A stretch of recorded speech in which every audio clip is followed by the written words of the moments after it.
Okay, let's take a look at a graph. Y equals x minus 1, x plus 2, all over x plus 2.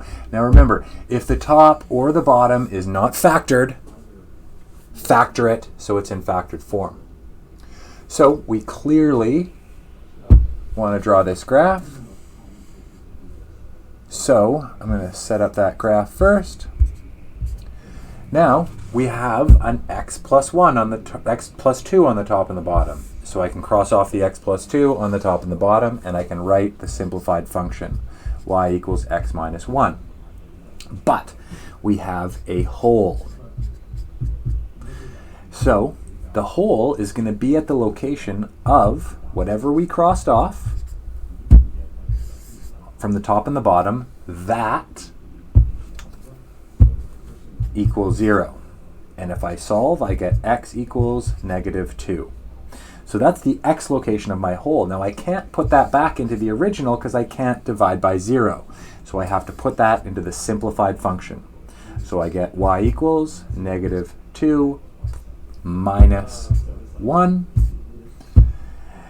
And I get y equals -3. So my hole location is -2, -3.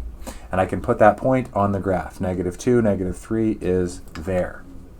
Now I can draw the line y equals x minus 1. And for everyone who's forgotten, y equals mx plus b. So we have our b value, the y int, is -1. So I can put the y-intercept of -1 on the graph. Now, our m value is our slope, and we have a slope of 1. Therefore, we're going to go up 1 over 1, up 1 over 1, up 1 over 1 in both directions. Notice we get to the hole. Don't put a dot at the hole. So we're going to put a line through it, and we're going to get all the way, and it looks exactly like the line y equals x minus 1 from grade 10, but we have this interesting hole here. So there's going to be all sorts of reasons why we have holes.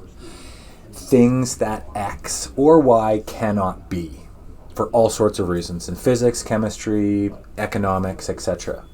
So holes, one more time. We factor the top and the bottom of the function if they haven't already been.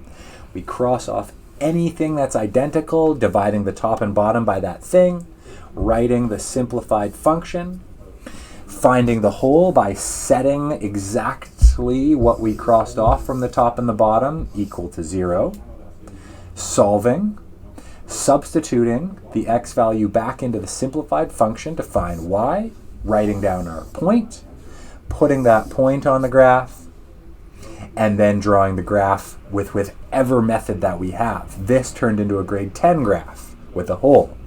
Now we're going to see a grade 11 and 12 graph with a hole. Okay, so we just saw a simple version of a hole. Let's see a little bit more complicated. So let's take y equals x plus 3 over x minus 1, x plus 3. So let's set up that graph there.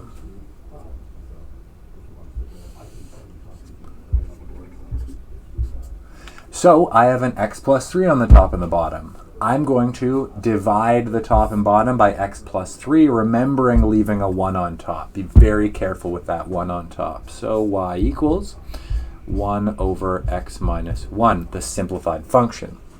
Now remember, I have a hole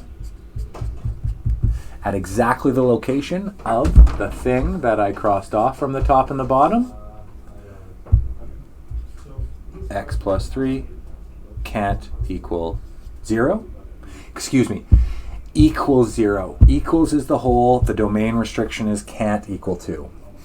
So x equals 0, x plus 3 equals 0, therefore x equals -3.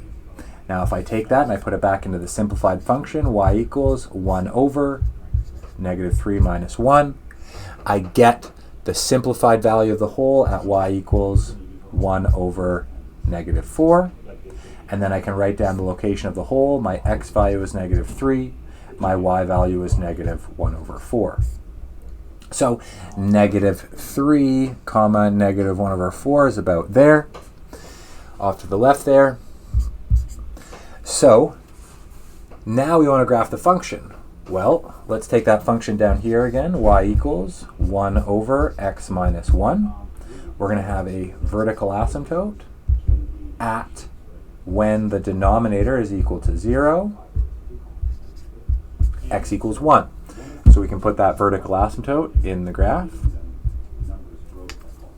Then we can find the horizontal asymptote. So if we look at the function, we know that the degree is larger on the bottom than on the top, seen many times. Therefore, our horizontal asymptote is y equals 0. So I can put that one in. And then we know from our basics, from the graph 1 over x, we're going to memorize that one. So we know that our points are here and here. Please feel free to use a table of values and graph those points, etc. So close to the asymptote, through the point, close to the asymptote. Close to the asymptote, through the point, or point, not through the hole, and continue. So sometimes we have a hole with a line. Sometimes we have a hole with a rational function. We're going to have holes with all sorts of things. So if the hole is at negative 2 comma negative 3, then the domain is just x can't equal the x value of the hole. And the range is simply y can't equal the y value of the hole. So again, if our hole is at negative 3 comma negative 1 over 4, our domain is x can't equal the x value of the hole. And the range is y can't equal the y value of the hole. Great, so that's holes. So we've discussed vertical asymptotes, horizontal asymptotes, x-intercepts, y-intercepts, table of values, and now holes.